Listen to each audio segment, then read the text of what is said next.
everybody. Welcome. Happy Thursday. Happy back to playing Hunter the... I can't even think of the name. Hunter the Reckoning, the Beast of Glenkildove. Yes, correct. Hello, everyone. Bonefather, Jerry. Yes, last time we didn't shoot the beast, or a beast, one of the beasts. And the nun got mad at us, and she was like, the Society of Leopold's gonna punish you for that, and I was like, that's really hot. And then the beast called us on the phone, to say thank you and also be a little bit creepy, which I enjoyed very much. And I'm gonna continue not to kill, I guess. I'm gonna be the best hunter ever. I'm gonna be a peaceful, pacifist hunter. And gay. A gay pacifist hunter. So, we're at chapter 5, and I was told this game is short, because, like, we're blowing through this as compared to Book of Hungry Names, which I did last time. And I'm ready to talk a lot. Except I'm not, because I'm still getting over a cold. And it starts. Chapter 5, Hopeful Monsters. Cut a stout black I can't. I need to have some sort of UK accent. So Irish or Welsh or British. Some sort of something in there to make anything that I say sound good, but I don't, so I can't. Cut a stout blackthorn to banish ghosts and goblins, a brand new pair of brogues to prattle over the bogs, and frighten all the dogs on the rocky road to Dublin. D.K. Gavan. That sounds real good. Sounds great. Yeah, yeah. Come on, Bonefather, you come in and read it. I'm very American. Does your person have a nice face? Late afternoon sunlight fills Mare's sitting room. Daniel and Niam, I don't know how to say her name, Mare's young daughter, are sitting opposite one another on the floor playing Guess Who, a children's game. I love that game. A children's game that involves guessing the character in front of the other player by asking questions about their appearance. Daniel is sprawled out on the carpet, but Niam sits neatly cross-legged, looking intently at the rows of faces in front of her. Enticing smells drift from the kitchen. Mare has invited everyone over for lunch. Kitty is sitting nearby, watching the game in amusement, while Claudia scans her tablet, sitting by herself at the window. She's wearing a Saint Homunculus t-shirt today. Saint Homunculus! We have another reference to Book of Hungry Names. First Cahoots, now Saint Homunculus. It's perfect. I love it so much. Niam is pronounced like Neve? Okay. Neve. I will remember that. I know. If I just had any sort of accent that made me sound better, because there's a reason why, like, when you do movies like that take place in like ancient Rome or any fantasy movie, right? Everyone has some sort of accent that is native to the Isles over there in the northern part of Central Europe, right? Everyone has those because they sound good. You don't see fantasy movies with people with American accents for a reason, because we don't sound posh or good or authentic or anything like that. Sorry, I'm American, so I can say it. No, of course not, you know.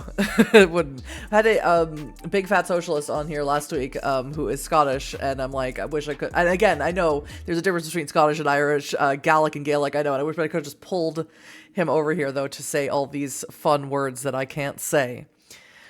In accordance with Eamon's wishes, you haven't told them about his phone call, at least for the time being. You're still turning over the werewolf's hints in your mind. But is he a werewolf? Is he a werewolf, or is he a skin changer? Or stolen moon, or whatever they're called in werewolf? Yeah, well, but there's a reason they do it. Because if you have an American running around saying stuff like that, it just won't work. It just sounds dumb. You can't suspend the disbelief with an American accent. You just can't. What a fantasy movie with you. Okay.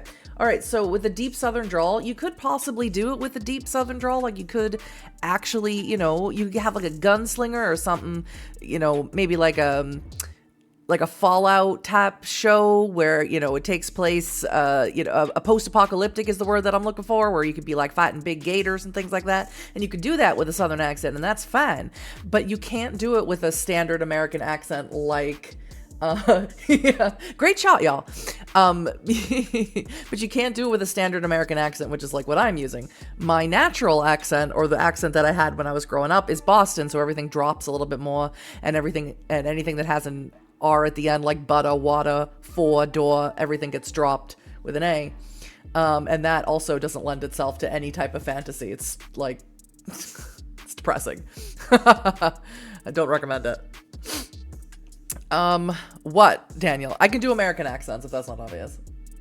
I just did. That's me going full Boston, is doing like that. I'm gonna go park the car over in Harvard Yard. I'm gonna go down to the Packy and get a pack of parliaments. There you go. There's Boston. What? Daniel asks. Do they have a nice face? Your person, says Neve patiently.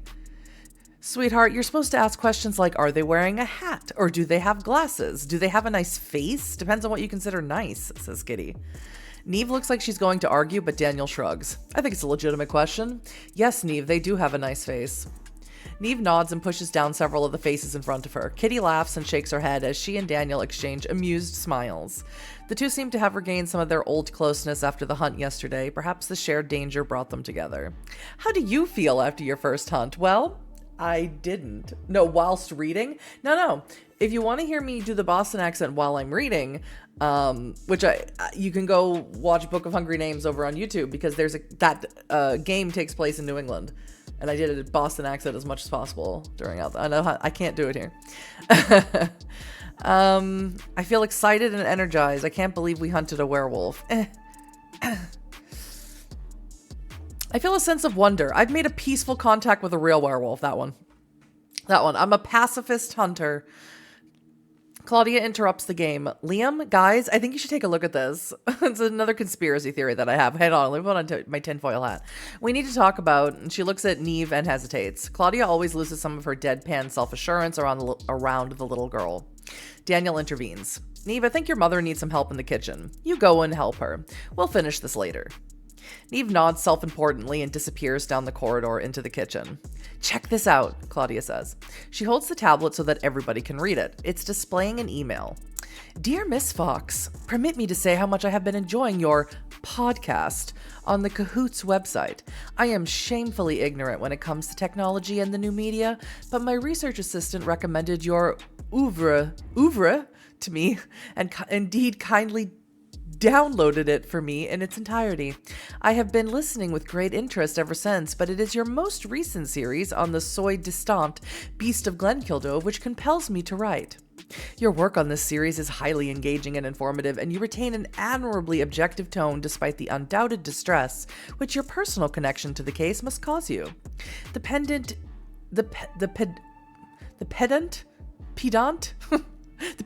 in me has noted, I hate this person over there, has noted perhaps half a dozen minor errors, many of them surely attributable to the broader audience for which your podcast is intended. But it is of deeper and more significant errors of omission that I wish to speak. I have the honor of leading the Dublin chapter house of an organization, the Arcanum, which has made its mission to study inter alia entities such as the beast. It is my belief that granted access to the Arcanum's extensive archives, you and your friend would be able to cast a light of unparalleled brightness on the sad mysteries of Glenkildove and the death of your brother for the ultimate benefit of all humanity. Please come visit me at our offices in Trinity College, Dublin, where we can discuss the matter further. Yours sincerely, Professor Gerald Tottenham. Tottenham? Now, I understand that might be a British pronunciation there, but tot, this word, it means death in German. Tottenham. Wow, says Daniel, reading over your shoulder. I don't know how much he can tell us about werewolves, but he sure can write a pompous email. I like Daniel. Liam was canonically gay, but like also I always pick like the pansexual option so I can have as many options as I want to. And I did say I would stick my ding-a-ling and crazy with the girl who lives out in the woods, but in the caravan. But Daniel's really funny. Don't know if that makes a great bed partner though. Dunno. Gets me going though. I got another too. I mean, I got a ton more, mostly death threats or gibberish, but another that might be relevant, says Claudia, scrolling down. This one is shorter. Claudia, listen to your podcast. Sounds like you want to change the world. So do we. Let's talk. Come by the FADA offices at the Grand Canal Dock. The Mulcahy twins. I know who they are, Daniel puts in. They're the Mulcahy twins, as the email states. They founded FADA, the biotech firm. They're billionaires several times over. I've heard of Arcanum too, says Claudia. They're like researchers into the supernatural, but I've never managed to interest them enough for anyone to reach out until now. So it's interesting that this is how they're presenting orgs that are in the Hunter book. You discuss this new development. Everyone has agreed that it's worth a trip to Dublin tomorrow to at least see what these two groups have to say. Claudia is impatient to get to the Arcanum's archives. They might have more on the supernatural than any other organization in the world, she says. If only they weren't so fucking miserly about sharing.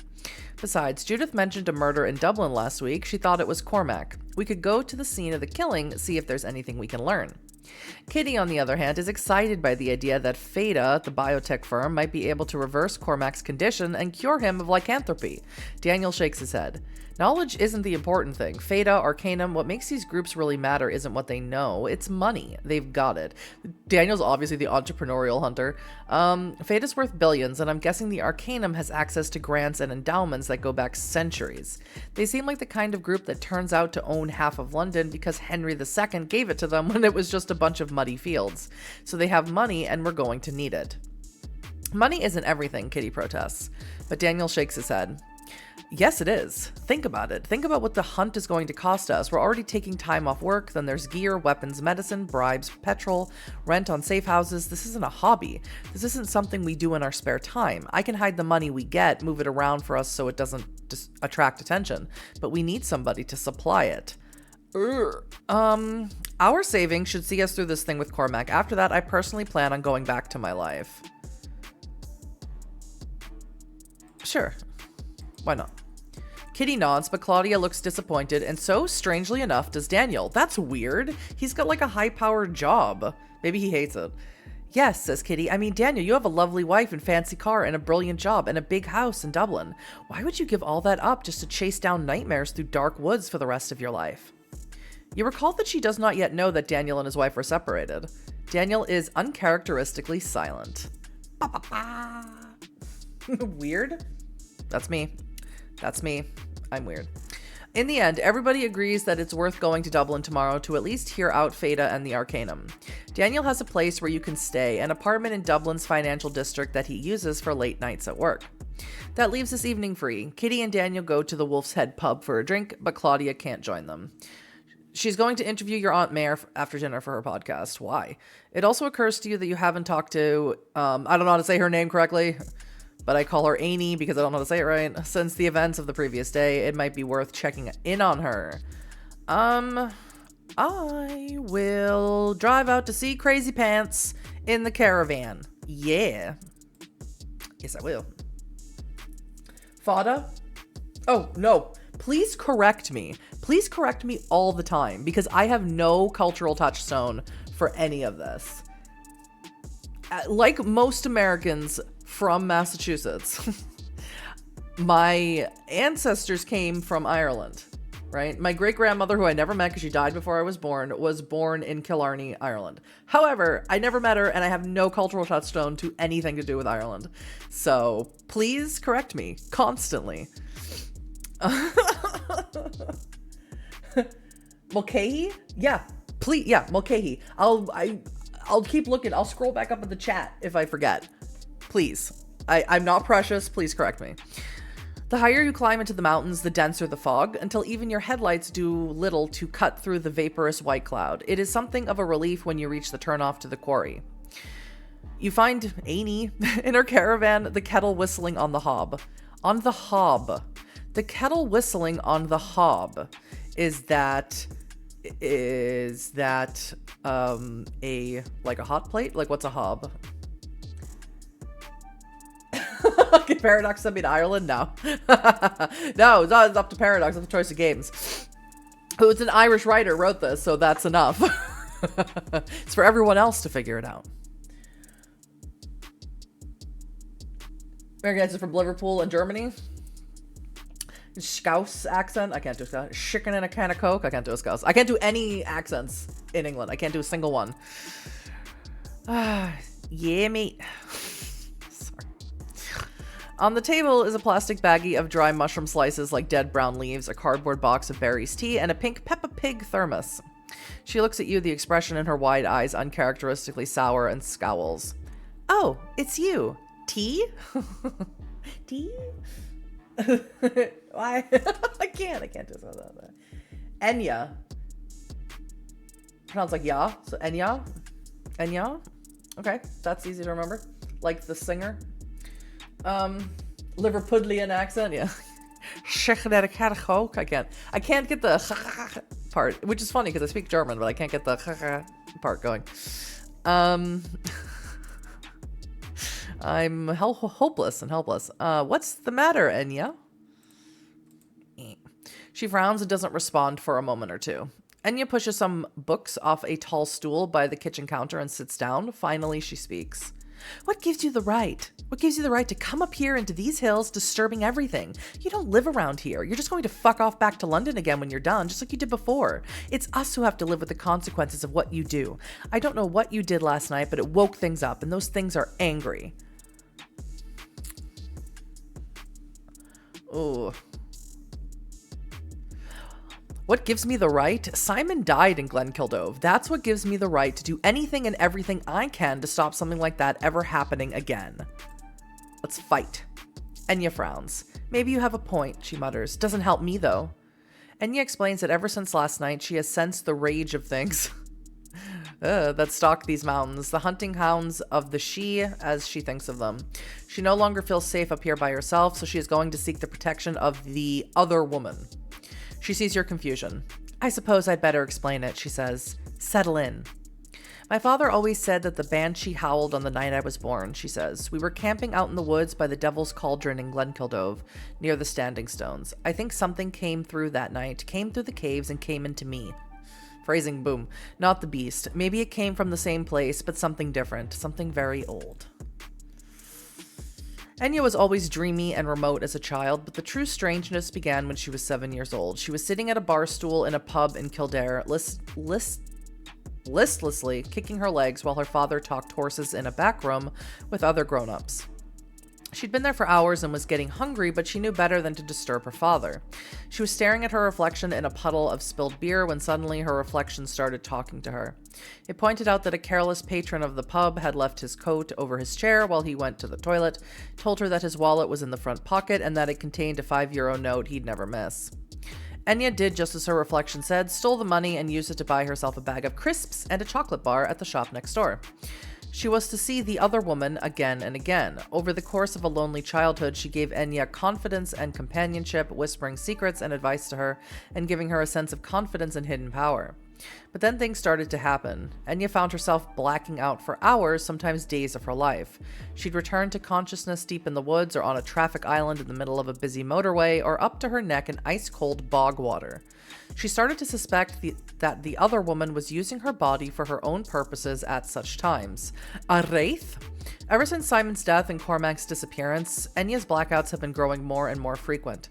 Enya feels certain that by the end of this year, the other woman will have replaced her altogether and will take her body back to the other place. Oh, it's like that movie, or no, that miniseries, that I can't think of, Mike Flanagan miniseries on Netflix. That's awesome.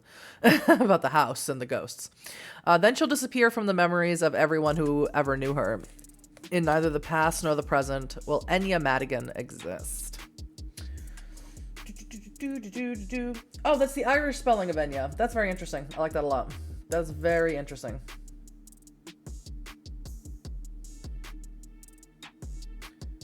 So sorry. The other woman scares me, she says, but right now the beast and his hounds scare me more. And I know they have an understanding with her. They'll leave me alone if I'm under her protection. I've quarreled with her lately, ignored her. I wouldn't quarrel with her. And she's been spiteful, pulling at my hair or pushing me into the water. I've tried to shut her out. I know I can't do it forever, but by the end of the year, she'll take me. But I don't want the beast to tear me apart before then. And I know how I can talk to her and ask for her help. Enya can usually only initiate exchanges with the other woman when the other woman chooses, but Enya herself knows a ritual that will allow her to reach out. Although the process is deeply grueling, there is a barrow nearby, a Neolithic passage tomb that local folklore associates with the Sidhe. Enya is going to crawl into it. Oh, so this is changeling stuff. So is this changeling stuff? I mean, I understand that these things like exist in actual Irish folklore, but like I'm trying to like think in the lens of the world. Like, are we talking wraith stuff? Are we talking changeling stuff? What are we doing here? Enya's going to crawl into it, drink her magic mushroom tea in absolute darkness, and perform the ritual in which she will beg the other woman for her forgiveness and protection. It is clear that you will not be able to talk her out of her plans. Good. I'm glad I won't be able to talk her out of her plans. The Haunting of Hill House? Possibly. No, the other one? There's two. There's two of those shows that both involve houses. One of them's in England and one of them's not. Whichever the one in England is. If that's Haunting of Hill House, then yes, that's what I mean. Whichever one's in England.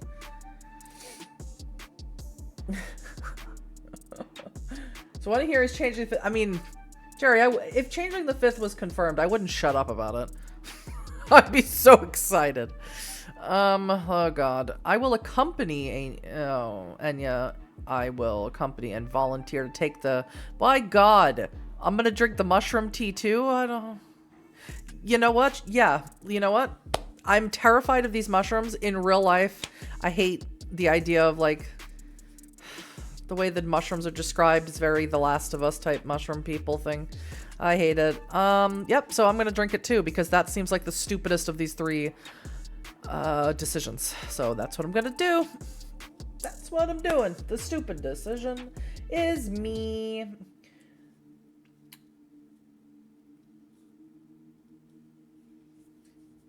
Shia like fairies. Yeah, Irish history is funny where the rest of the world was hunting witches. We were worried about fairies. Well, no, I know that I used to have a few books on Irish folklore. I had some books on Scottish folklore as well.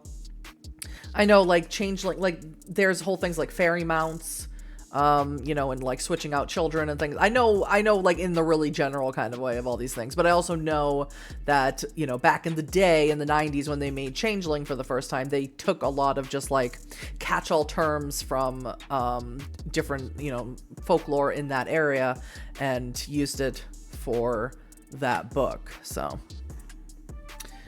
yeah. Enya brews the... And of course, I'm always looking for new World of Darkness, like, stuff everywhere, like, all the time. Like, even my regular life. Enya brews the mushroom tea. Oh, God, it's gonna be terrible. And the two of you head out into the night. Despite the fog, Enya's sense of direction seems... I hate mushrooms, also like to eat in real life. Enya's sense of direction seems to be unerring. She leads you through the old quarry along a narrow path cut into the rock beyond, which leads up a slope to the barrow, a mound of earth amid the swirling mists. Enya bends down and pushes back a rock, exposing a dark opening close to the ground. She gestures for you to go first. You will need to crawl in on your hands and feet. The muddy ground is cold against your bare hands as you crawl inside. For a moment, the dim moonlight provides some illumination, but Enya, following behind you, rolls the rock back over. It is as though you have been buried alive. You're in total darkness, and it is hard to repress a sudden urge of panic. Great.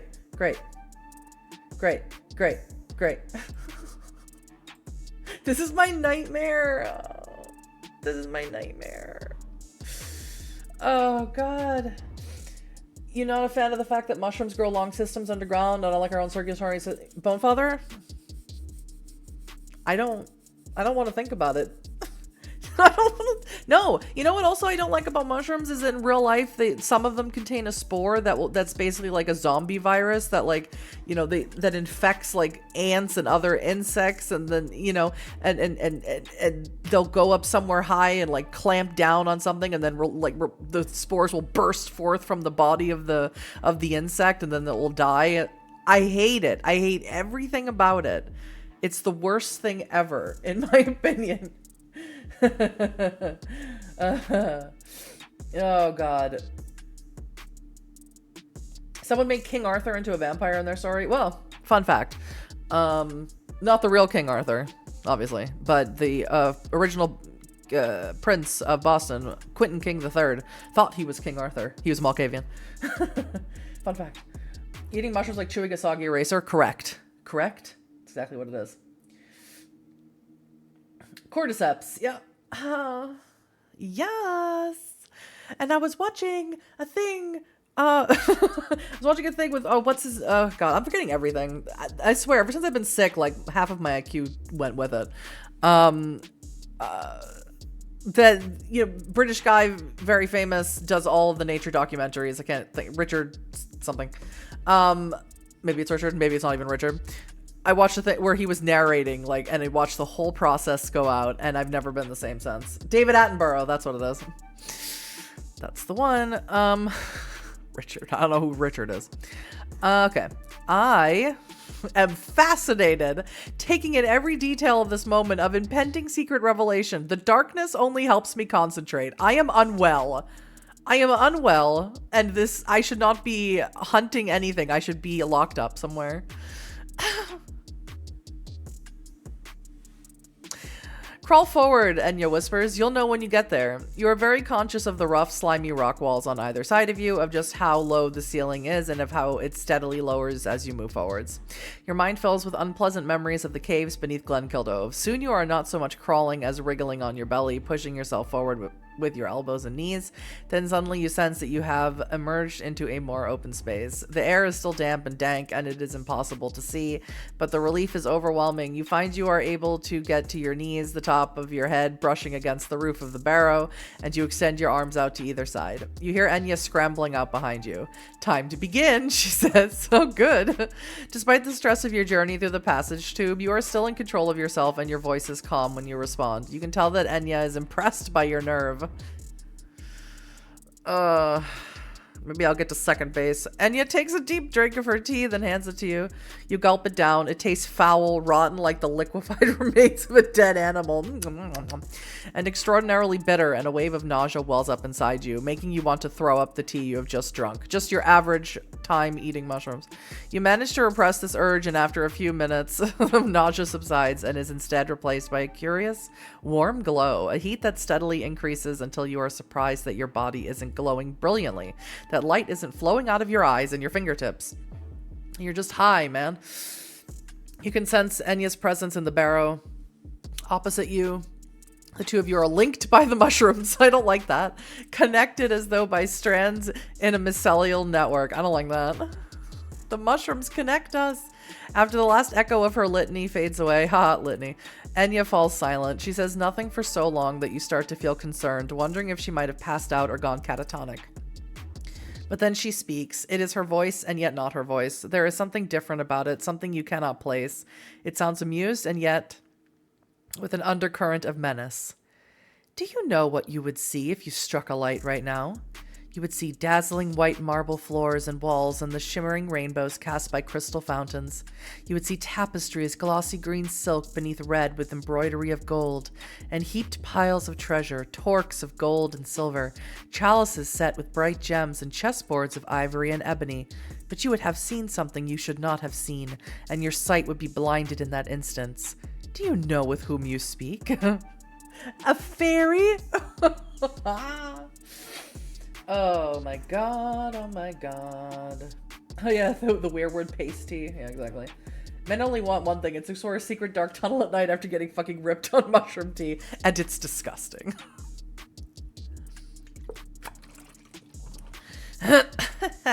One of the things I hunt. What if I said that? What if I said that? What if I said that and just ruined everything? I won't. I don't want to get her killed. No, I don't know, and I would like to know. Please tell me. An apple sweet murmur, this one. It is well to be courteous when you speak with the she. A fairy? Very well. I am Milurka. Oh my goodness. Milukra? A great lady of the she. While Milukra speaks, you have been considering what to ask of her.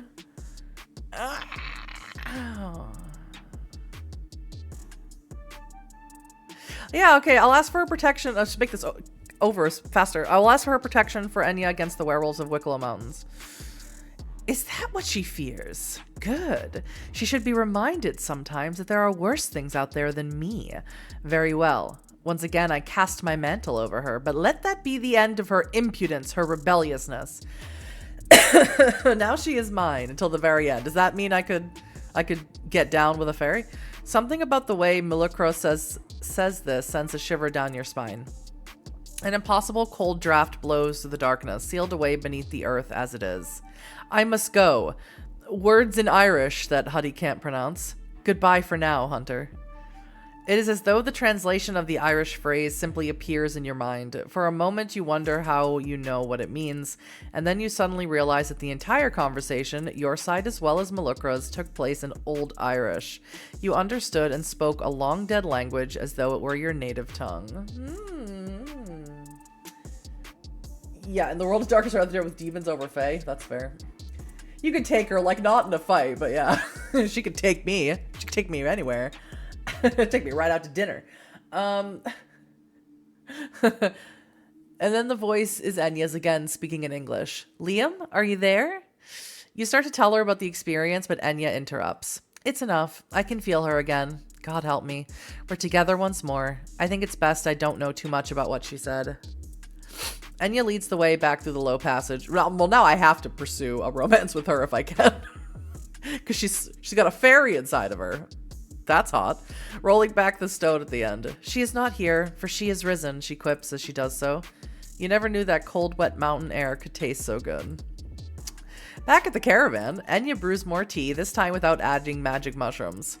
I want to apologize, she says, for having a go at you the way I did earlier. You've done more to help me tonight than anyone else ever has. You're a good man. You know that you need to get back to the Wolf's Head. You have the trip to Dublin tomorrow. Enya rises up to hug you goodbye, whispering thank you. You get back into your Jeep. The flogging.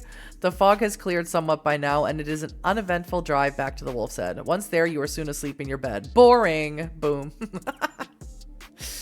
Oh, God. You are back in the caves below Glenkildove. Oh, I'm having a dream. You are in total darkness, but you know where you are. Perhaps you never left. Liam? Liam? Cormac's voice. Cormac is looking for you. You know that he will find you somewhere in this dark place. Perhaps you want him to. Kiss him! I kissed him last time. I run from him. I run to him. I will attack him. I will attack him. You find a rock in your hands and you wait in the darkness until he comes near. Then, unerring, you lift it overhead and bring it down on his head. A perfect connection. He falls and you straddle him. Nice. Dealing blow after blow after blow. His warm blood covering you, and you feel a sense of ecstasy in that moment. And you wake up. You are covered in sweat, your bedsheets tangled about you, your mouth feels dry and dusty, and there is an ache in your head which you can't seem to shake. Your sleep has not refreshed you. Although desperation will give you new options in play, the higher your desperation, the more frequently you will suffer from nightmares and insomnia. These will affect you negatively in a variety of ways. Where's my desperation at, baby? How desperate am I? My desperation's just at 1. It's fine. I'd be a little bit desperate. Or has it gone up now since I clicked? No, it's just at 1. It's fine. Having showered and dressed, you make your way down to the parking lot to meet the others. There is a chilly, clammy feel in the air, a reminder that winter's dark rains are coming. It does not look like any of the others who are gathered around your Jeep have slept well either. It has been generally agreed that you should drive. Daniel's Tesla would not accommodate everyone, and neither Claudia nor Kitty has a car. Claudia, who's wearing a Persephone Seed t-shirt under her jacket today, takes a shotgun. Daniel looks as though he is about to object, but finally settles into the back seat alongside Kitty without comment. You drive back through Ballyavon, past the old grain mill on the river at the far end of town, after which it's a 20-mile stretch of road through misty forests and farmland until you reach the motorway to Dublin at Rathnew. The black tarmac of the road is slick and wet with rain that fell overnight. Greatest thing to ever come out of Wicklow, this motorway, Daniel comments as fog-shrouded mountains rise to either side of you. Cuts the time between Ballyavon and Dublin by at least an hour. My father can never get over how quickly the journey is down from Dublin. He marvels at it each time, talking about it reliably eats up at least 10 minutes of awkward father-son quality time. He first came to Ireland in the 90s when it was all muddy country lanes and dirt tracks. But they built that highway by cutting through the Glen of the Downs, says Kitty. It was ancient forest, 500 mature oaks, some of them centuries old. People protested, even started living among the woods to protect them, but it didn't do any good.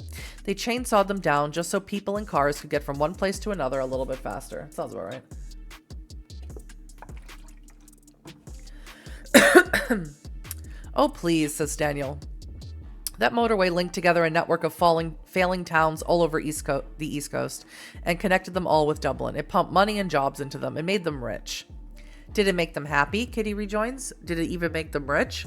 We never saw much of the Celtic tiger boom money in Ballyavon, you know? Just developers like the ones who carved up the Glen of the Downs, building housing estates and shopping malls nobody asked for, where there were woods and bogs. We started worshipping money instead of God, and we paid the price. All right. Don't get preachy. Don't get preachy about it, Kitty. I mean, you're correct, but don't start bringing religion into it. Daniel shakes his head. Here we go. God, what did the church ever bring Ireland but a millennium and a half of abuse and exploitation?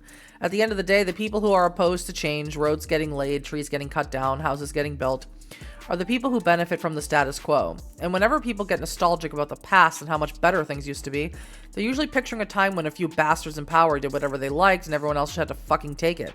But they're picturing themselves as the bastards in power. I mean, God, you can't argue with Daniel. He's a bastard, but I like him. Whereas further north in the country, they rerouted a motorway to avoid a fairy tree. Both Kitty and Daniel are getting angry, and you know you need to weigh in to put an end to the argument. Yeah, you're both right. Don't fight about it. Maybe you're both right. We can't freeze time, but we can hold on to the best bits of the past. They both seem to accept this. Yeah, says Daniel. Maybe you're right. What do you think, the Claw? He asks of Claudia, who has remained silent up until this point. I was wondering, she says dreamily, how many of them were human? The protesters at the Glen of the Downs, I mean. Daniel looks startled. Now, I hate hippies as much as the next person, Claudia, but Claudia ignores him. I'm in touch with a freelance reporter from Germany, Erika. No. Erika. I met her in Berlin a couple of years ago. She covered protests against logging in the Białowież. Oh my God, they're connecting. That's not even a choice of games game. They're connecting the Heart of the Forest game. Białowieża forest in Poland in 2016. It turned ugly, got violent, people were killed, others disappeared. From what Erika told me, and what we've seen here, I think there were monsters hiding amongst the protesters. Werewolves. Ah. What do you mean? The what forest?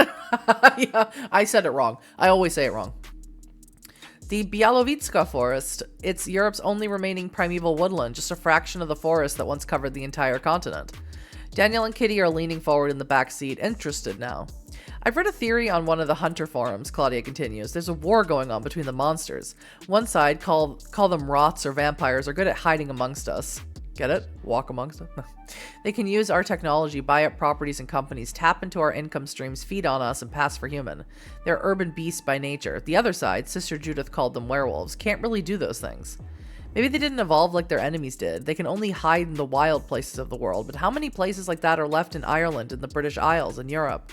Their enemies, the city monsters, are destroying their hiding places one by one, burning down their cover like how the Americans used Agent Orange in Vietnam, or how Cromwell cut down the forests in Ireland. That's Oliver Cromwell? Totally no.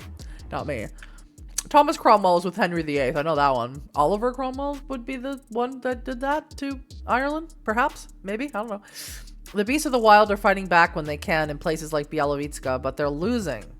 There's a pause while everyone considers this idea. This game loves references, I can tell. I know, and I think it's funny, and it's perfect for World of Darkness because Claudia obviously doesn't know it, and she's just like, you know, just saying stuff to say stuff just to like get the ideas out of her head, not understanding that like werewolves have to adapt to being urban or they just won't make it because the wild is dying, as she is correct about that. Yeah, I'm concerned by Claudia's description of the vampires. They sound like a big threat, and they are. If that's true, Kitty says, then maybe we should be helping the werewolves. Claudia sounds dubious. I don't think you get it yet. Nothing I've seen of these things suggests that any of them care about human concerns or human lives. There's no siding with any of them. There are no alliances we could make or understandings we could reach. Remember that they're monsters, Kitty. It's not just a word. It's what they are. Hopeless monsters, Daniel says. Claudia looks back at him. They're hopeless monsters. And the vampires, those are hopeful monsters. You've lost me, Claudia says. It's a term from genetics. A hopeful monster is a mutant, a living thing born with some new feature that gives it an evolutionary advantage. That means the combination of genes that gave it that feature will be passed on. A hopeless monster, on the other hand, well, it's a useless mutant, and its stupid, useless genes are going to die without it. So Cormac and the others like him are hopeless monsters, Claudia says. Yes, says Daniel. And personally, I think if we ever have to get in bed with any of them, I'd rather pick the winning side. Give me a hopeful monster any day. This is a weird conversation we're having.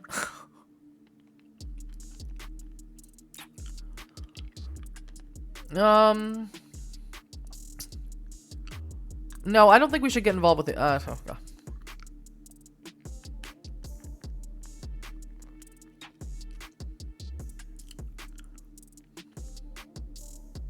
Whatever the truth of this war is, humanity can't afford to get involved. The conversation dies down as a gray, which they're not really. I mean, they are and aren't at war. The conversation dies down as a gray, spitting rain starts up, splattering the windscreen with droplets of water. You look out at the green fields beyond the motorway, trying to imagine these places as the first humans in Ireland would have seen them. Dense, perilous forests of pine, oak, elm, and hazel, stalked by bears, wild boars, and wolves. Places that would have seemed eternal, unconquerable, but they were conquered inch by inch with axe and fire. And where did the wolves that could walk as men go then? You shake such thoughts from your mind as you see the turn-off for Dublin at Stillorgan and take it. Where to first? Asked Daniel. You could go meet the CEOs of... Well, what was it? Hold on, I don't say it correctly. Let me scroll back up. Let me scroll back. Fauda. Of Fauda Biotech, or visit the mysterious Arcanum chapter house at Trinity College. Or you go to Daniel's Dublin flat before anything else to park the car and refresh yourselves. Oh my god. Let's go to Daniel's house. Oh, hello. Hello. Daniel's flat is in one of the glass and steel high-rises of the IFSC. This is Dublin's glittering financial center, which rose out of the dying remains of the city's docklands. Now office buildings and sleek chain coffee shops stand where there were once warehouses, pulleys, and cranes. And the dock that once hosted merchant ships is an ornamental pool of water that office workers contemplate as they eat their sandwiches. But the two men standing outside Daniel's apartment block are not office workers. They're dressed in hoodies and Adidas is how you say that correctly. if I could offer something, since it's a German company, it's Adidas. Tracksuits, and their eyes are cold and wary. One of them is a towering mountain of a man. Despite the crisp autumn air, he is red-faced and sweating. His companion is a slight man, his hair almost the same wispy pale color as his eyes. The two men swiftly move towards you as you emerge from the building's parking lot. It is obvious that they have been waiting for you. Ah, fuck, says Daniel softly. It's Ray and Deco. Daniel Aoun, the smaller man says in a Dublin accent. We've been waiting for you. Daniel, what do they want? The smaller man smiles. Your friend here is a thief, and not just a thief. Now me and Ray here, we're thieves. We'll boost the odd TV like. Home entertainment system, Ray puts in. Laptop, jewelry. Catch him down the wrong dark alley, and Ray might take your watch, your phone, and your wallet, too. His companion continues, but we're nothing. I mean nothing compared to your pal here. He's stolen millions. Self-care after a long trip? Yeah, absolutely. Also, I just really like Daniel. And if Crazy Pants won't have me, maybe Daniel will. Really? That's interesting, because when it comes to hurting people, you and Ray are nothing compared to me. I make the threat in my words clear. I used to be in the military. Can I manage that?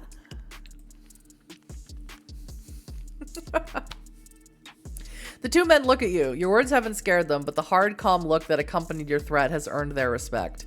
Well now, Deco says, maybe that's so and maybe not. Maybe we'll put it to the test one of these days, but we got no problems with you, bud. Not yet, anyhow. It's Danny boy here who's caused all the commotion by stealing from our boss, Mike Duffy.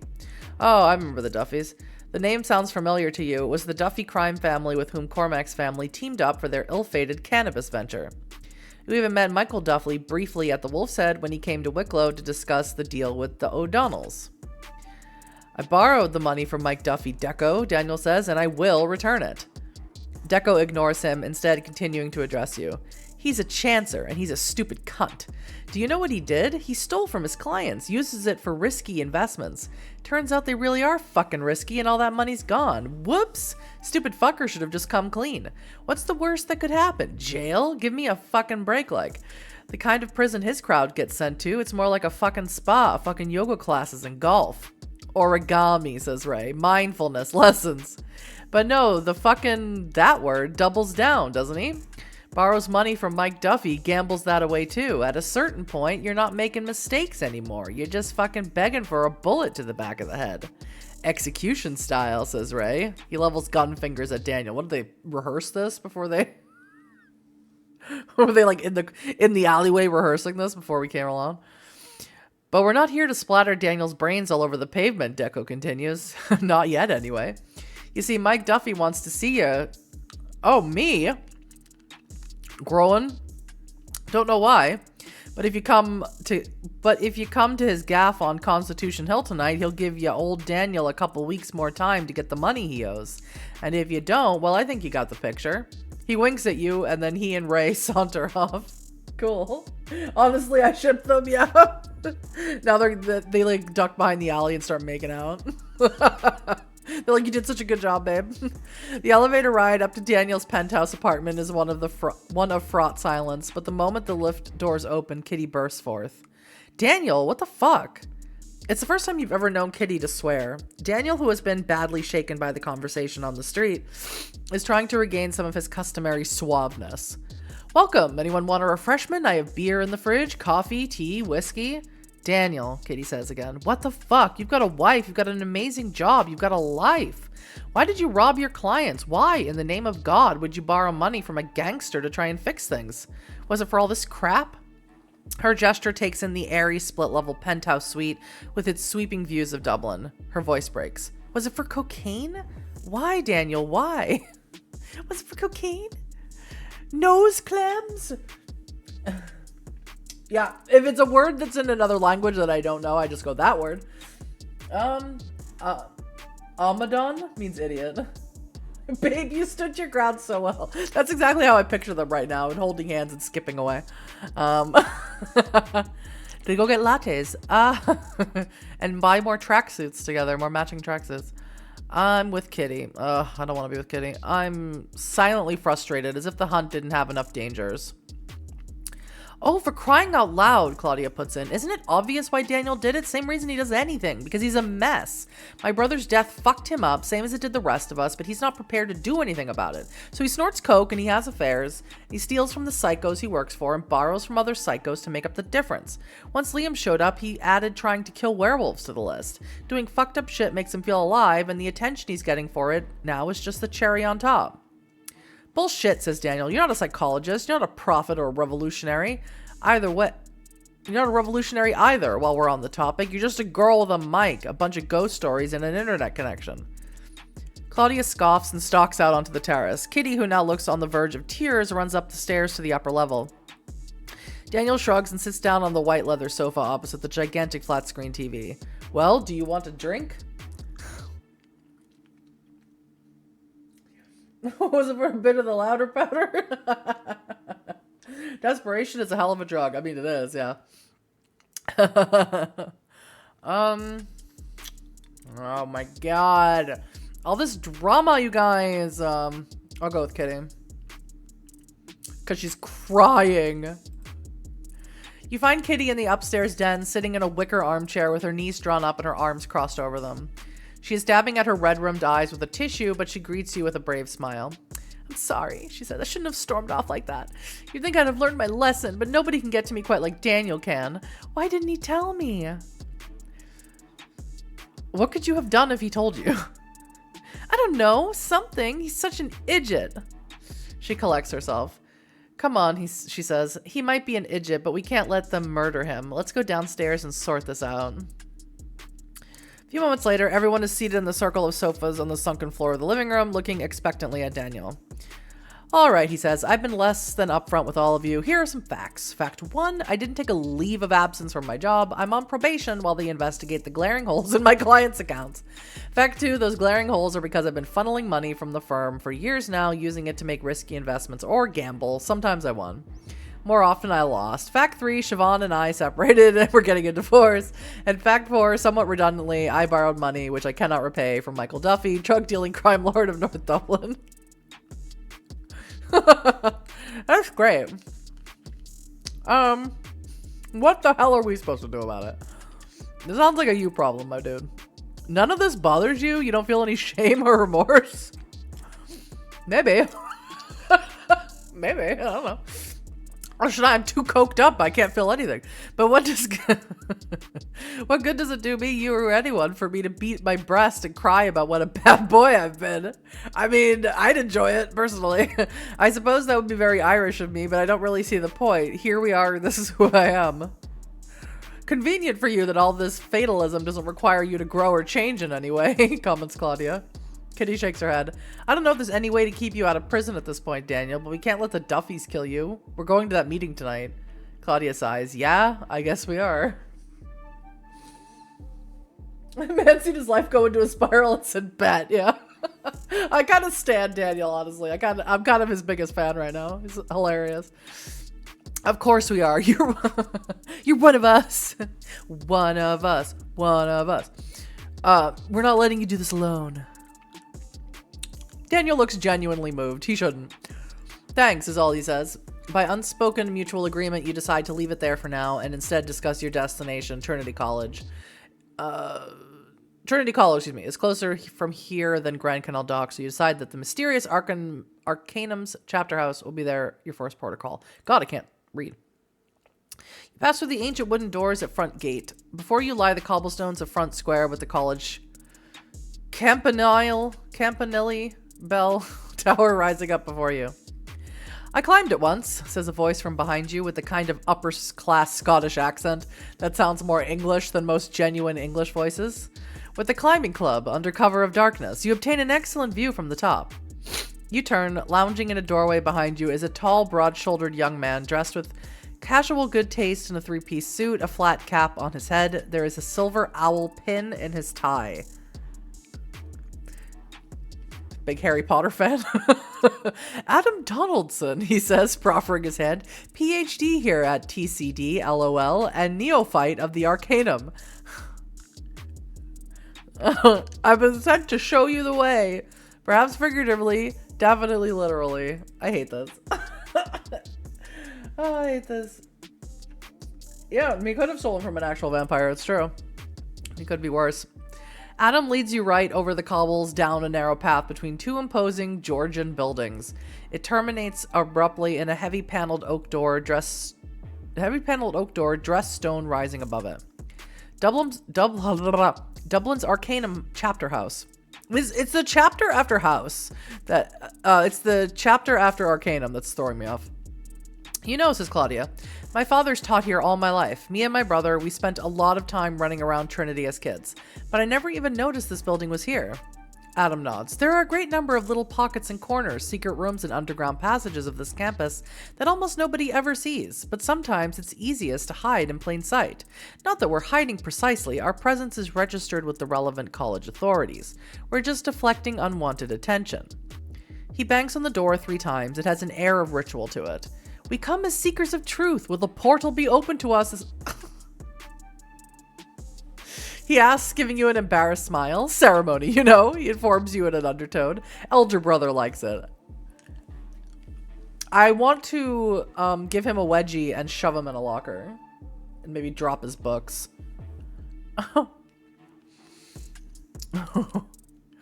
I will ask Adam about the meaning of the terms he's using, like neophyte and elder brother. Sounds like fascist stuff. To be honest with you, bro. Sounds a little fascio. Somebody who consults for the Arcanum or works with us without joining is an associate. Somebody who is studying for their initiation is a neophyte. Everybody above that is a brother or a sister. A brother or sister who is acting as a mentor to a neophyte is referred to by said neophyte as elder brother or elder sister. The head of a chapter house is called the chancellor. In my case, Professor Tottenham is both my elder brother and our chancellor. While Adam has been talking, I've resisted the urge to punch him in the nose. The door has swung silently open. Beyond it is a grand entrance hall, its floor a checkerboard pattern of black and white, its walls lined with oil paintings. Adam leads you up a cantilevered staircase. At the head of the staircase, there is a white marble bust of a man, his hair a tight cap of tight curls around his head, an amused half smile on his classically handsome features. Adam bows as you pass by. Liam McPhee, he answers, founder of the Dublin Chapter House and our once and future chancellor. The poet? Asked Kitty in surprise.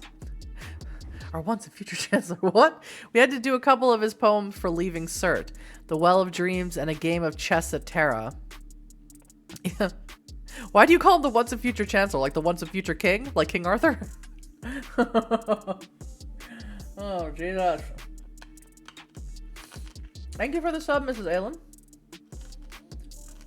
Yeah, a leaving cert. Yeah, no, they have this whole discussion in like the prologue chapter when they were graduating and having their leaving certificate, doing their leaving certificate. It wasn't what I was laughing at. I was laughing at just how goofy all of this sounds. VTM obsessed girly. We're doing Hunter today. We're reading a Hunter story. But yes, we're all VTM obsessed girlies up in here. It's a joke of sorts here in the Dublin Chapter House. You see, Chancellor McPhee never actually died. Not that we know of, anyway. He just disappeared without a trace one day. With typically Celtic romanticism, some of the Irish Arcanum insist that he never died at all, but that he was taken away to Tiernanog, where it only rains at night and a single day lasts 100 years.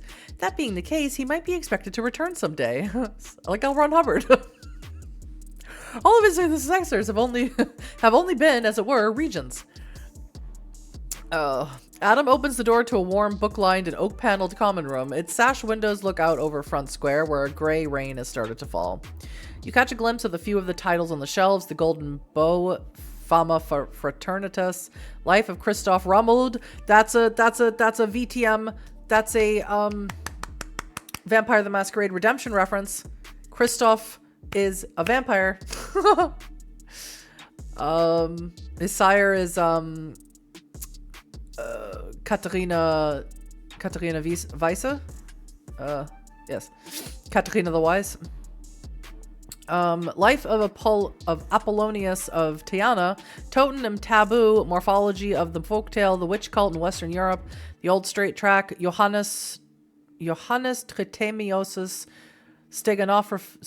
Steganography, oh my god, Casimir Lubiask's The Order of the Invisible World, Isis Unveiled, Lady Gregory's Gods and Fighting Men, Robert Kirk's The Secret Commonwealth, Scott's Almanac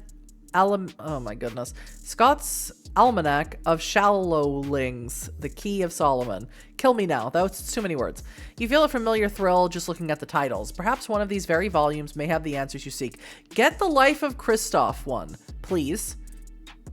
The room is dim except for the green shade. It won't help us, but just get it. Green shaded lights over the various desks and lecterns. A fire crackles in an imposing stone fireplace in the far wall. A tall, lanky, silver-haired man sits in one of a circle of armchairs drawn up to the fire.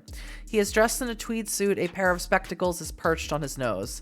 Ah, it's our guests. He rises to his feet, crosses the room, and shakes the hand of one member of the group after another. His grip is firm and dry. Well, I'm glad it's not limp and wet, I guess.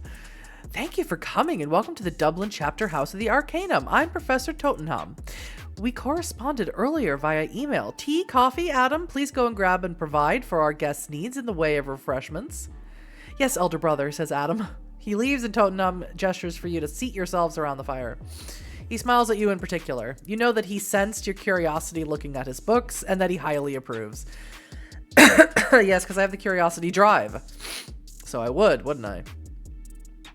I don't know how much Adam has already told you about our organization, Tottenham begins, settling into a distinctly professorial style, but little or much, it undoubtedly came flavored with his own rather languid manner and desire to amuse rather than to inform. So allow me to begin at the beginning. Who wants to hear a story of how cornmeal came to be?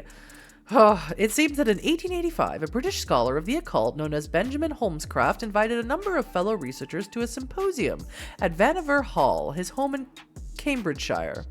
The Arcanum was the fruit of that weekend, a fraternity dedicated to the open-minded study and exploration of the occult, without the prejudices and prior assumptions that had hampered the efforts of previous groups. As the Arcanum's membership and the scope of its investigations grew, local chapter houses were founded around the world. As Adam told you, the Dublin chapter house was founded in 1890 by the Irish poet Liam McPhee, one of the attendees at the original symposium. And here we've been ever since, Totenham concludes, blinking at you owlishly over his spectacles. Adam returns, pushing a trolley laden with cups, a teapot, a coffee pot, and a selection of bourbon, creams, and biscuits. Sounds like Chancellor is more fey than the human base. Yeah. It won't help, but it will comfort us. Yeah, I want that book. Give me that book. I'll burn this place to the ground. Give me that book. This is all very interesting, but as you know from Claudia's podcast, we have more pressing concerns. Should I be rude for no reason? You really study the supernatural? This all seems so cozy, safe, yeah. Yeah, let's cut to the chase, though, because this is all getting weird. Yes, werewolves. Fascinating topic. Truly fascinating. They were the preoccupation of another founding Arcanum member, the distinguished alienist Roger Corwin. Roger Corwin? Like the director? Founder of the Vienna chapter house, it was Corwin's original contention that lycanthropy was in actuality nothing more than the result of a profoundly disturbed psychological state, and that werewolves were, in fact, simply troubled, delusional human beings who could be treated through psychotherapy. Corwin came to emphatically reject this idea after a long, mysterious encounter in the Black Forest. Fun fact, that's where I live. Left him deeply shaken and indeed in need of lifelong subsequent psychotherapy himself. What has the Arcanum learned about werewolves since his time? Click. Precious little, to be absolutely frank with you. Within our order, the College of Lycanthropy languishes. There are very few living specialists and little interest in the field from next generation. Tottingham clears his throat. The term lycanthrope comes from lycaon, excuse me, hiccup. A mythical Greek king who practiced child sacrifice. I want another sacrifice. And who was transformed into a wolf by Zeus for his crimes. Baring Gould notes that the myth may be a bastardization of a story which was originally about the practice of child sacrifice for protection from wolves. We could cite stories and folklore of shapeshifters from all over the world. There are the Anyoto, the leopard society of the Great Rift Valley in Africa. We might also discuss the were-hyena blacksmith caste of Abyssinia or the were-tigers of Southeast Asia. We're talking about Farah. He takes a sip of tea. To restrict ourselves to a handful of European examples, there are, of course, the Norse berserkers, warriors whose rage in battle was so great that witnesses of their fury believed them to have literally transformed into the bears and wolves whose pelts they wore. This is to say nothing of the werewolves of Prussia and Lithuania. No less an authority than Olaus Magnus describes them as attacking isolated homesteads in huge packs. Moving to warmer climates, we have one Jean Grenier in the south of France, a reputed werewolf who committed various atrocities in the 17th century, and a curious story about the Lord of the Forest, a supposed chieftain amongst werewolves who was somehow imprisoned in a monastery in Bordeaux. The title may be revealing, given the spiritual significance which many researchers believe that the lycanthropes attribute to the woods. It's clear that Tottenham is prepared to go on in this fashion for quite some time. Claudia is getting restless, obviously wanting Tottenham to get to the point, and you think she is on the verge of saying something that might offend the elderly academic. What will you do? I don't care if she offends him, honestly. Excuse me, Professor, but our time is very limited. Do you think we could forego the folklore and talk about real werewolves? Claudia gives you a thumbs up. Tottingham looks sour. I don't care. I don't care. The request indicates a worrying confusion of thought on your part, he says severely. Ooh, oh no. He spoke to me severely? Werewolves are the folklore that surround them, in the sense that one cannot be separated. or meaningfully understood apart from the other. That is where the tweezers and test tube brigades at Fada fall so tragically short. But since you are in such a hurry, I shall be brief. He sips his coffee, still glaring at you. You may be aware that there is an equally rich tradition of shapeshifters in Ireland. In many versions, there are stories of old women, Protestant women, I note, who could change themselves into hares. Is that talking about Anne Boleyn? Stop. As well as young men and maidens, like the unfortunate children of Lear, who took the form of swans. The Morrigan, goddess of battle, appeared sometimes as a crow, sometimes as a fierce grey wolf. There are the celebrated werewolves of Ossory, mentioned in Bishop Patrick's De Mirabilis Hiberni. In the 17th century, oh my god, Finis Morrison and Geraldus Cambrensis both attest to belief in werewolves amongst the Irish. Morrison, with his usual biting contempt for what he termed Irish werewolves, for what he termed Irish superstition, but the Arcanum's research in this field has proven to our own satisfaction that werewolves most certainly exist, although their numbers are much diminished from the grand old days of Jean Greer, Lagnick, Phalid, and Kvelduf Barlthun. Can't do this anymore. I'm gonna lose it. What is my intelligence? Is this really low, isn't it? Aren't I dumb as hell? Yeah, I'm dumb as a pile of rocks. I can't take this anymore. You sound almost regretful that they're going extinct. Shouldn't I? They're dangerous beasts, yes, but magnificent too in their way. Their departure from the world impoverishes us. Speaking as someone whose brother was torn apart by one of those magnificent beasts, says Claudia, her voice coldly furious, I'd have to disagree. Yes, of course, Miss Fox, forgive me. Reducing things to abstracts is an occupational hazard. I did not wish to make light of your grief. He sips his coffee and bites into a bourbon cream. Allow me to explain your presence here. The Arcanum has established that the standing stones of Glenkildove and the caves below them, which I believe you once visited, are a sacred place to the werewolves of that area. We wish to understand more about their beliefs and the role that Glenkildove plays in them. Ideally, we would wish to interview one of the werewolves in person, but this, alas, presents considerable difficulties. As far as we can tell, their culture is oral. Almost no written texts have ever been found. In over a century, no shapeshifter has ever responded to the Arcanum's overtures. They are fiercely secretive. Failing that, we would be more interested in any discoveries you made regarding werewolf culture, and in particular the history and spiritual significance of Glenkildove, as well as the facts behind the Beast of Glenkildove. Kitty speaks up. I don't think there was ever just one Beast of Glenkildove. I think it's all of them, all of the werewolves. That may be, Tottingham says, but I have myself a pet theory in this regard. Oh boy, I bet you're going to tell us what it is, too.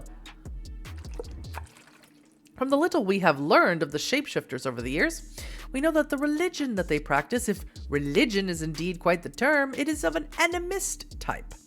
Every glade, hill, and river has its own genius loci, its guardian. I believe the Beast of Wicklow Hills is not just the lycanthropes who stalk them, but the god they worship, a god which embodies Glenkildove and all of its troubled history.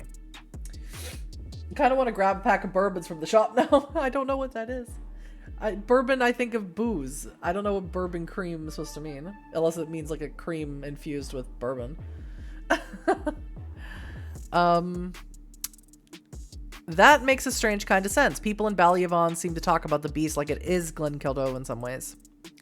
In any case, Tottingham concludes, the Arcanum would be most interested in anything that you could discover on these topics of interest. You would naturally be remunerated generously. Far more importantly, you would be granted access to our research library here in the chapter house, as well as the help of our lycanthropy experts. We have by far the best collection of books on the occult in Ireland. Knowledge is the ultimate tool of the hunter. You consider. Tottingham does not know it, but you have in fact spoken with one of the Wicklow werewolves over the phone, Eamon. Tottingham might be very interested in knowing this, although it would mean violating Eamon's trust. You need time to think over all of this, Tottingham says. Give it a day or two, discuss it amongst yourselves. I'm aware that the Arcanum is not the only interested party, but there is a great deal we can offer you.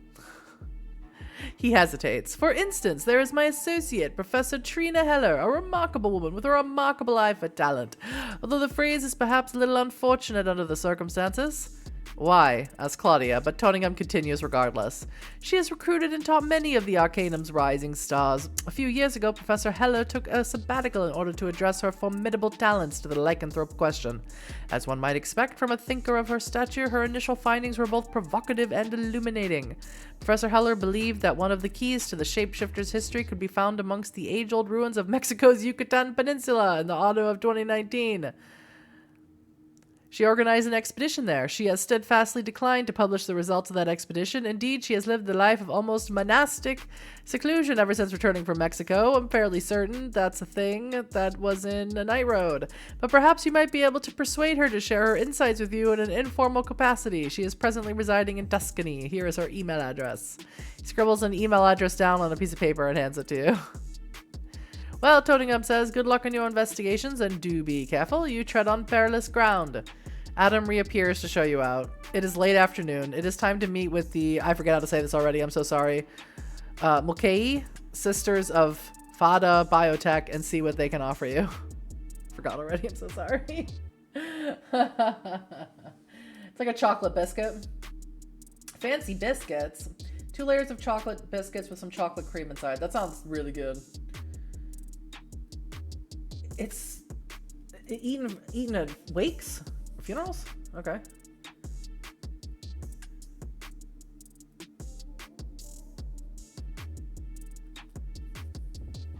Yes, I'm enjoying it very much. It's very fun. This game is very fun.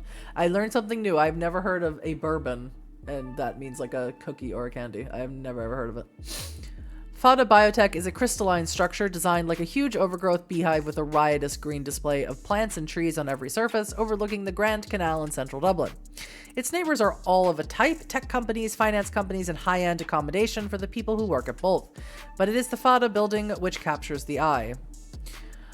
Inside, the interior is like that of a cool, hushed cathedral. The building is one huge, multi-level open space in pale wood and glass, with primary colored walkways crisscrossing it at every level.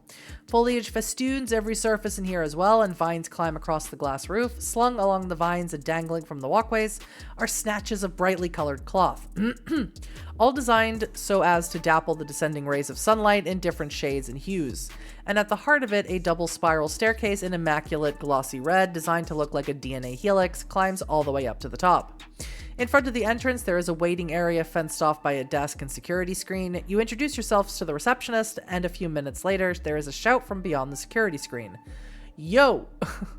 A youngish South Asian man, casually dressed in jeans, a hoodie, and faded white Brawl Devil Giga t-shirt, waves at you. You must be the group the boss told me to expect, he says, speaking rapid fire in a pleasant American accent. Hey, I can do a pleasant American accent. What are you talking about? Liam Groen, Kitty Cullen, Daniel Aoun. Am I pronouncing that right? And Claudia Fox. Wow, I really like your accent. Weird thing to say to you before you've even said anything, but I spent all last night listening to your podcast on Cahoots after the boss told me about it. I love the one you did on the Artemivorous cult. That was some fucked up shit. Some bold interior design choices here. I know, right? I love it here. He never actually said he loved it, observes Claudia. Well, anyway, I'm Bridge. The boss is on call with Brussels at the moment. Not as exciting as it sounds, and that's saying something. So I've been asked to show you around. Come on, come on. I've got so much to show you. I used to work at KXG in New Mexico, he says as he leads you up the spiral staircase. A lot of us here did. Fada used to do a lot of work with them, so when things fell apart over here, the boss scooped a whole lot of us up and brought us over to Dublin. Totally awesome, dude. Night Road, Book of Hungry Names, Beast of Glenkildove, Out for Blood. I really like Out for Blood. Out for Blood was really fun. I definitely there was a vampire. That wasn't a hunter game, though. I think that was a vampire game. So I do enjoy that there's more hunter stuff in this, obviously. What's it like working here? Awesome. I like how this is written, like every American is like super positive and super like, you know, friendly and stuff. And it's not true. awesome is what it's like working here. I mean, check out this building. 0 emissions, self-sustaining. It's like I'm in the freaking rainforest every time I stroll down the hall for a fresh Colombian roast coffee. There's a Japanese tea garden on the roof. We've got our own chef making healthy, personalized meals from food grown on site for us every day. There are nap pods on every floor. There's a game room with VR shit that isn't even on the market yet. Best of all, we're saving humanity. Bridge shows you around the FADA campus. He tells you in hushed tones the story of the, scroll up again. How was I saying correctly? Mulcahy. Okay. Mulcahy twins. Brought up on rocky, desolate, Innis, Mian. I can't. I feel like this game, unless you are familiar with Irish culture, this game is meant to be read silently to yourself. Off the west coast of Ireland, speaking Irish as a first language, their father a poor fisherman. Their astonishing intuitive grasp of technology, their scholarships at MIT, which they attended at the age of 14, their first millions before they turned 20. He shows you the Green Mars Project, an ambitious initiative involving sending a robot-operated greenhouse and 3D printer to Mars to fertilize and plant a garden on the Martian regolith as proof of concept for terraforming. He shows you FADA's vertical farm and hydroponic section, robot arms scooping and plucking and sieving above blue-green tanks, and insists that each of you take one of the impossibly green and perfect apples grown in their rooftop orchard. He shows you the section of FADA known as Jurassic Park, where researchers are trying to sequence the genomes of every single extinct species so that they can someday all be cloned and restored. That worked out really well for Jurassic Park. I've heard. I haven't watched the movie, obviously. He proudly shows you one of his own initiatives, a swarm of tiny robots known as the Poop Scoop Troop, which patrols Dublin's sewers, collecting and logging samples of human excrement in order to add to FADA's public health data. Daniel seems to be enjoying himself, crunching on his apple. Kitty listens in polite silence, while Claudia does little to conceal her disdain for all the corporate hype. Bridges' own enthusiasm seems endless, as does his parade of FADA projects to show you, but finally a green light glows on his headset.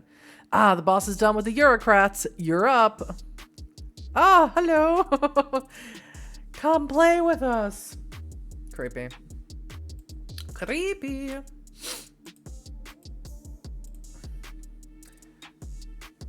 The real lesson is hire a good IT department. I mean, yeah, that's fair enough. The Mulcahy sisters' shared office is at the top of the building. A glass bubble cantilevered out over there's that word again, out over the central space, so it overlooks everything. Inside, it is decorated in a sleekly modernist style, glass and steel.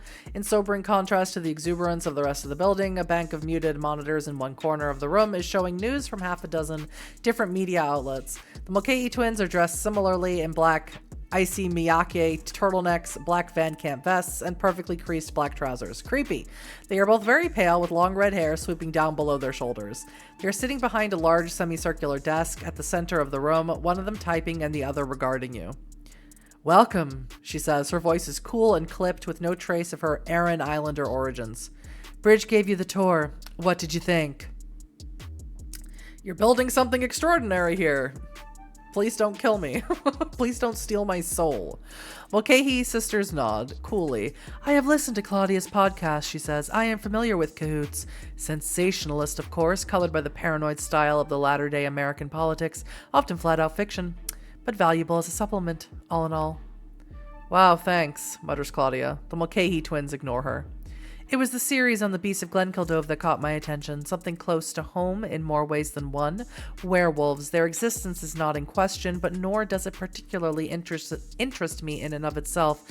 I don't share the crusading zeal of cahoots to document and expose such grotesqueries. Nor do I share the Arcanum's ivory tower passion for knowledge of them per se. I am concerned with humanity. Its long-term future. Werewolves do not pose a threat to that future any more than the 4,000 remaining tigers in the wild do. Both species will be extinct by the end of this century. Werewolves may not pose a threat to the future, but they definitely pose a threat to human beings here and now. She shrugs. Indeed, but not enough of a threat to significantly affect our species as a whole, which is Fada's primary concern. The hitherto silent twin now takes up the thread, while the other one picks up a tablet and begins calculating with a stylus. What is significant about werewolves is neither their past, which is irrelevant, nor their future, which is non-existent. What matters about them is their genetic makeup. It seems clear that these creatures, I want to clone them. These creatures are descended from a specific human lineage, one which gained an extraordinary evolutionary advantage. We do not know how. Perhaps it was the result of early crossbreeding with a genetically compatible species, or perhaps it came from exposure to some extraterrestrial material. There is a poetic possibility that the moon may have somehow played the role of catalyst, as folklore would suggest. In any case, these early homonyms were different from our own ancestors in one key respect. All the cells of their body remained totipotent, as opposed to becoming determined as ours do. That meant that every single cell was like our stem cells. They could access every gene, produce any protein they required. It meant that they could regenerate at extraordinary speeds, create adrenaline to make themselves faster and stronger at will, and as they evolved and came to understand their abilities, transform their entire bodies, add and subtract muscle mass, sprout or retract fangs and fur. Since they thought of this ability in terms of their own shamanic traditions, they limited themselves to a single totemic animal form, the wolf. She has a lot. These ladies are crazy. I mean, they're not crazy, I don't think. I mean, I think they sound really, but like, they sound like soulless. This all sounds like speculation. What's your evidence? Next. That is where your services will be required, the Mulcahy sisters say equably. Don't start talking at the same time, guys, please. Sister Judith, she was a nun from an order called the Society of St. Leopold, told us that werewolves were demons summoned into children by pagan rites, says Kitty. The Mulcahy sister arches an eyebrow. Yes, that particularly pungent blend of superstitions and lurid imagination does sound like the Society of St. Leopold. But if you want fairy stories, I recommend the works of Andrew Lang. Werewolves are flesh and blood creatures, not myths or symbols. That means they operate according to the laws of physics and genetics, even if we do not yet know how. The Arcanum seems to think fairy stories are the only way to understand them. How very typical of the Arcanum, an oxymoron of a society, a group devoted to thinking critically about mysticism.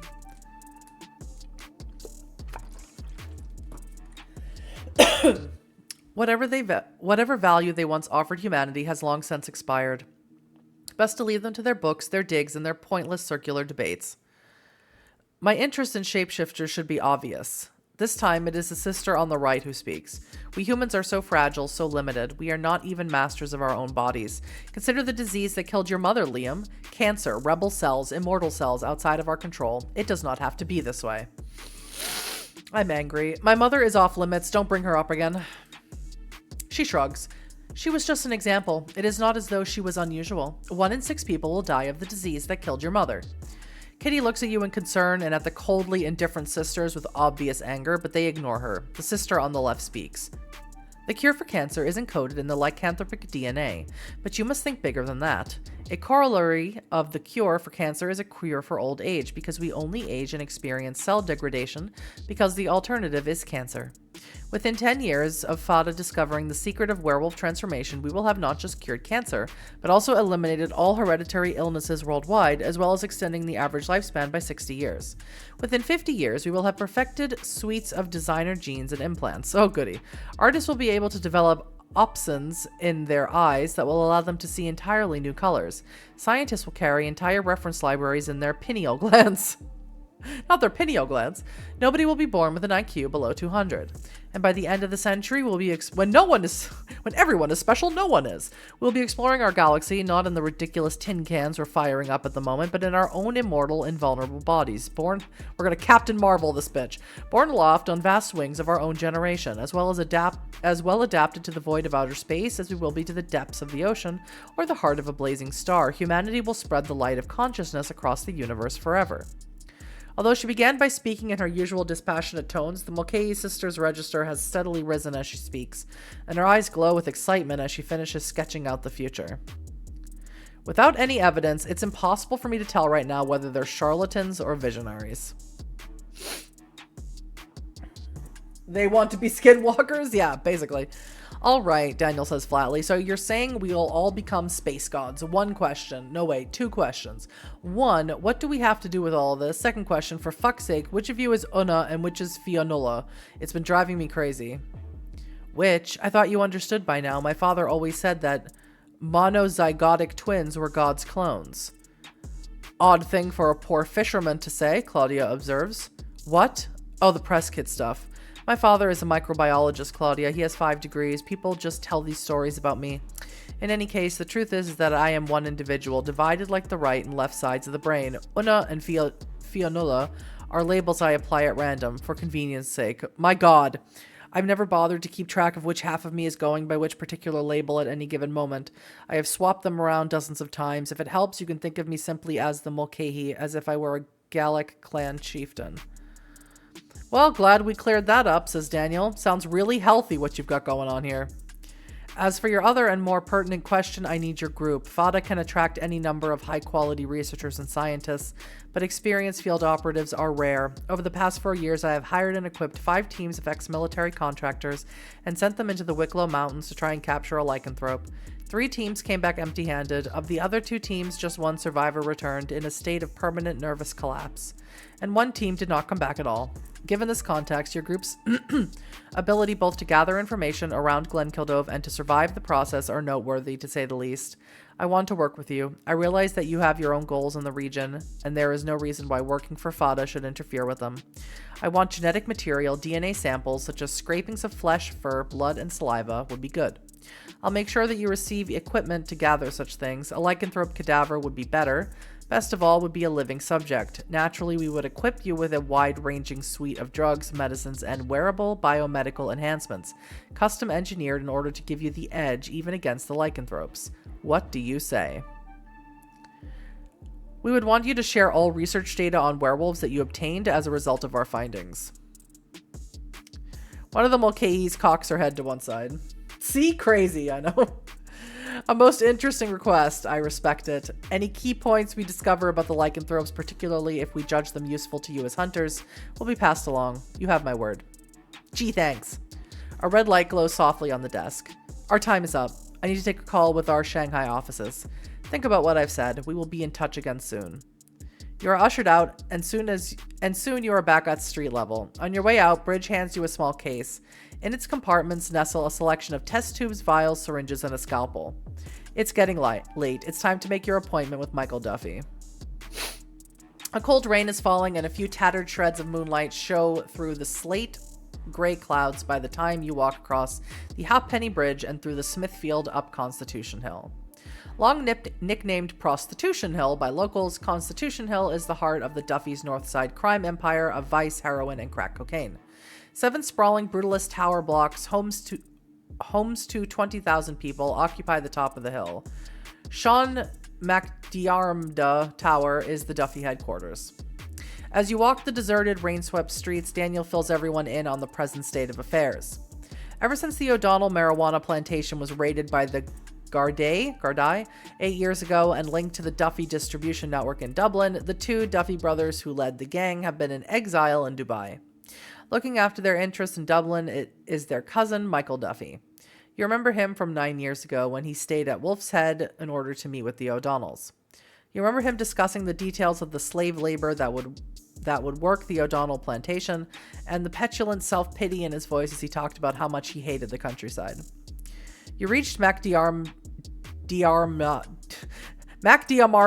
Tower, I can't with that word, and immediately sensed that you are being observed. Sitting on a concrete block outside the tower is a young woman of East Asian heritage. Her face has the pallor of a heroin addict, and she looks painfully thin and malnourished, an effect accentuated by the oversized white hoodie she is wearing over her gray Adidas tracksuit. She waves you over. "Boss is waiting for you," she says in a North Dublin accent. Oh, I should know this because there's an actress with this name, but I don't know how to say this name properly. I'm this name. Come on in. You're this name now. Your guide leads you into the lobby of the oh my god, I hate this word. MacDiarmda. Sorsha, thank you. A gray space in which every fixture has been repeatedly vandalized and graffiti spray painted on every surface.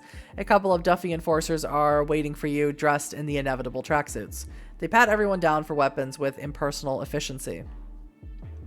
So Mike Duffy lives on Constitutional Hill. I'd have thought all that coke money could get him somewhere nicer.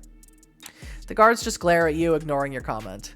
Lifts out, explains her guide as the guards finish their work. So I hope you like walking. The stairs are steep, but you are in excellent condition and climb up without the regular rhythm of your breathing changing even slightly. It quickly becomes apparent as you climb up the crumbling stairwell that the men in the lobby are far from the only ones guarding Michael Duffy. Every couple of lights, you find a landing occupied by a trio or pair of Duffy heavies, throwing dice or chewing gum or just staring at the wall. They are armed with knives and baseball bats, shotguns and pistols. One or two even have assault rifles slung over their shoulder. Just possessing such a weapon in the Republic of Ireland is a serious crime, but the Gardaí would never venture into this place except in overwhelming numbers and equipped with body armor and automatic rifles of their own. One thing is clear, if this is a trap or if things go south with Michael Duffy, there is no way you're getting out of here alive. You see this realization dawning on the others. Daniel struts up the stairs with his usual cocksure bravado, but his grin is a little fixed and his eyes are moving from side to side as he takes in the peril of the situation. Kitty looks pale with worry. Only Claudia seems unmoved, her features impassive under her shades, although you don't doubt she's as aware of the danger as Daniel and Kitty. Your face likewise shows nothing at all of your thoughts. Michael Duffy has taken over the entire 8th and final floor, evicting the 100 or so occupants who lived here before. He has turned the space into a labyrinth of his own design, battering through the walls of many separate flats while piling up makeshift barricades of rubble and broken furniture elsewhere. The result is a torturous, convoluted maze, a place filled with shadows and the sound of dripping water where rainwater leaks through from the roof. Gray dust has settled everywhere amid the jagged, broken concrete blocks, and as you pass by it, rises up in a choking mass. There are guards up here too, watching with blank eyes as you pass by. Without Sorsha to lead you, you think it might have taken many hours of exploration before you found Michael Duffy's throne room. You're not sure you'll ever be able to find your way out again without her. What's up, bro? You definitely look like a vampire. He is a small man, smaller than you remember, as though he has shriveled in the 9 years since you last saw him.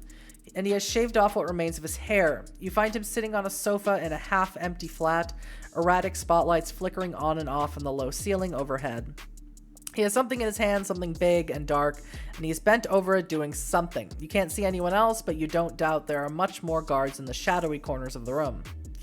As you approach, Duffy looks up and you see what he is holding, a huge dead rat. And Kitty gives a stifled gasp as all of you see what he is doing to it, with long, swift movements. Like a man peeling a potato, he is cutting the rat's skin away with a gleaming butcher's knife. He stares at you, eyes white and wet and shining.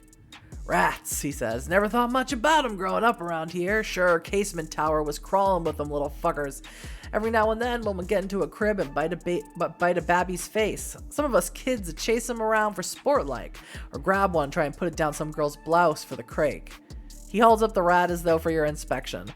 "Thing is, though, rats are wild animals. We hate them, but we can't kill them faster than they can breed. More fucking baby rats. All our big cities, our fucking technology, our chemicals, and we can't kill these little fuckers. That's why people hate and fear rats. They remind us that we're still not really in control. That we got fucking wild animals living in our homes and we can do fuck all about it." Maybe you're right. Whatever you say, champ. Jesus. He's super stable guy, yeah, for sure. Stable genius. Duffy nods, satisfied. I am right. He stares down at the rat before glancing up at you again, his expression furtive. "I remember you. I've only left Dublin once in my life, and that's when I saw you at that fucking place by Glenkildove, that fucking hotel where I met the O'Donnells. Fucking Orla O'Donnell. I told Jim and Miles it was a bad idea. I told them getting involved with them weird culty boggers. The O'Donnells are witches and Glenkildove is witch country. Who knows what you'd see if you smoked dope grown there. Orla O'Donnell and her sons can turn into animals, you know. Wolves, hares, probably rats too. That's why I skin the ones we catch now. There must be some way to tell from the inside what they really are. We should never have gone into business with the O'Donnells. It all turned to shit. Orla killed one of her own sons to keep him quiet. Can you believe that? That's the fucking O'Donnells for you. She's the one who did it, but she blamed us, and that's hardly fair, is it? I didn't fucking kill Terry O'Donnell. Nor did Frankie, but she had him fucking eviscerated."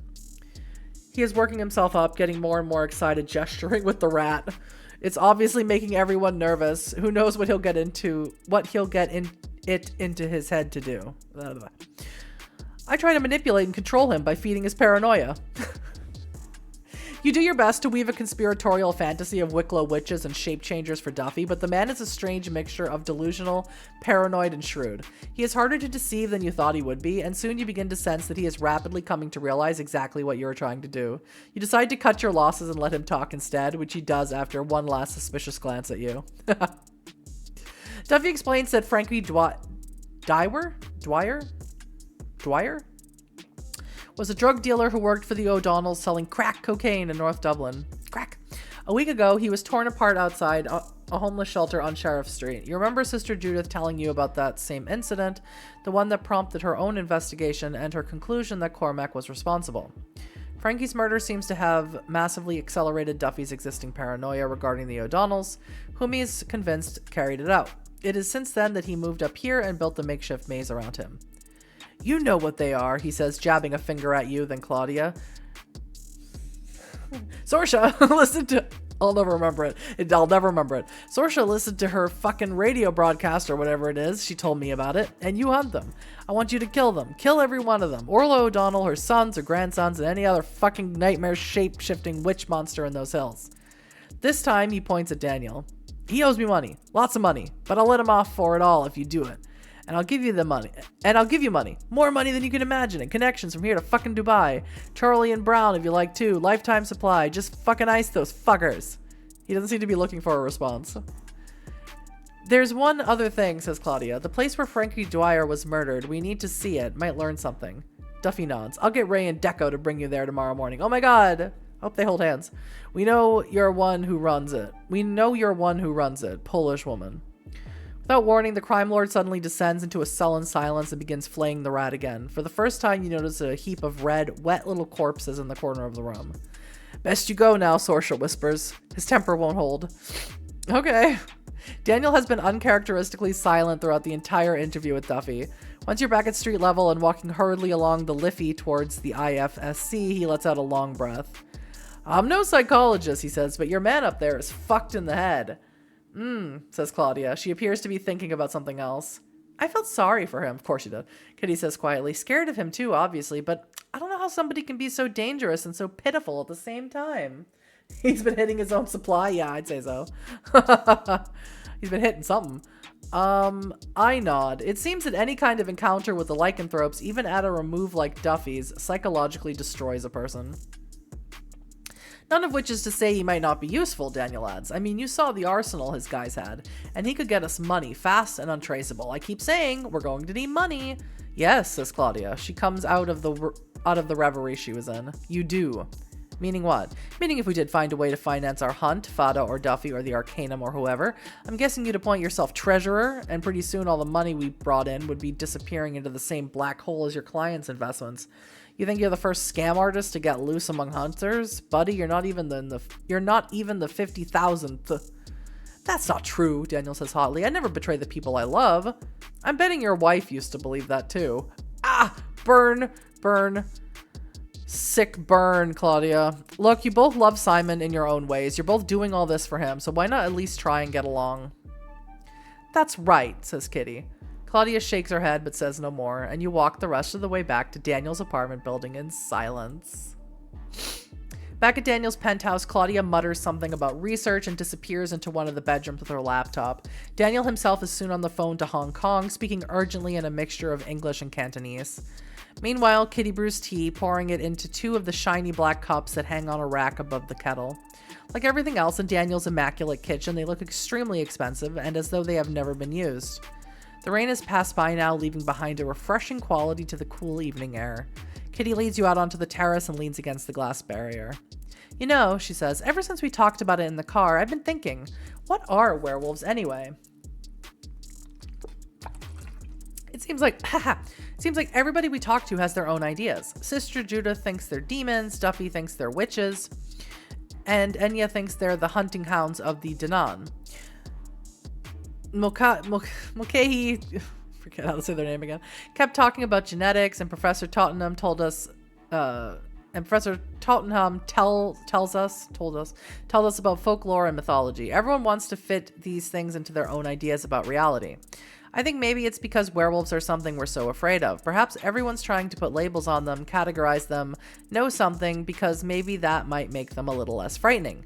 But it doesn't, not really. It's a bit like Duffy said, we don't like to think there's things we don't know and can't control, and names and labels help us pretend that we control it all. Kitty stares out into the night, the lights of the city glowing far below. But we don't, she whispers. Driving through the countryside at night, we don't know what's running through the fields and bogs and woods in the darkness beyond our headlights. We don't know what's out hunting or being hunted, or even what's happening down there in the streets and the alleyways and behind closed doors. Daniel says the city dwellers are winning the war, that the wilderness is going away, and that everything is falling under human control. But is it? Is it really? Just then, Claudia comes over, her face pale. I think you should see this, she says. Daniel, too. Hello. Welcome in.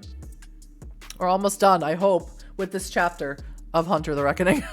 The Beast of Glenkildove, because we have been reading for a long time. Over 90 minutes. Ever since we... in my voice. And ever since we saw Sorsha, there was something familiar about her, Claudia explains as you enter the room she's been using. I've been trying to place her. It's been driving me crazy. And it wasn't just that. Did you notice as we were going up the stairs, none of the guards would speak to her or even look at her. They must have been bored stiff, standing around a landing all day guarding a flight of concrete stairs, but they didn't want a conversation. Not with her. It was like they were scared of her. Daniel looks skeptical. He is clearly still not over his earlier argument with Claudia. A bunch of Northsider hard men scared of a skinny junkie? Exactly, says Claudia. What the fuck, right? She clicks on the laptop open on the bed. It shows a PDF of an old Wicklow People article from 1987 about the disappearance of Noriko Hirako around Glenkildove. That's right. Above the headline there is a grainy picture of Noriko, a young Japanese woman standing on the Grafton Street and smiling shyly for the camera. It is unmistakably the same girl who you met on Constitution Hill 2 hours ago, and she hasn't aged a day in over 30 years. That's right. By surviving the hunt this far, you have grown stronger. If you wish, you could spend some or all of your accumulated experience. I don't know. How many? I have 6. I don't have enough to do that. I have 6. What's my socials at? My manipulation sucks. No. I don't think I really should spend anything on anything, honestly. No, gotta keep all my attributes as is. I don't know how my physical skills looking. My clandestine to 3. My melee to 3. I think I'll just hold on to it. I'll hold on to it. Boom! Chapter 6. All right. That is the end of the stream for today. My voice is killing me. I will not be here tomorrow. Normally I stream Thursdays and Fridays, but I will not be here tomorrow. I will see everyone next week. So I hope you have an amazing Valentine's Day tomorrow. I hope you have a wonderful weekend. And I'm very excited. I feel like we're slowly approaching the middle part of the game, which is crazy considering the length of the other games. See you tomorrow, next week. Thank you everyone so much. You're awesome. I'll see you next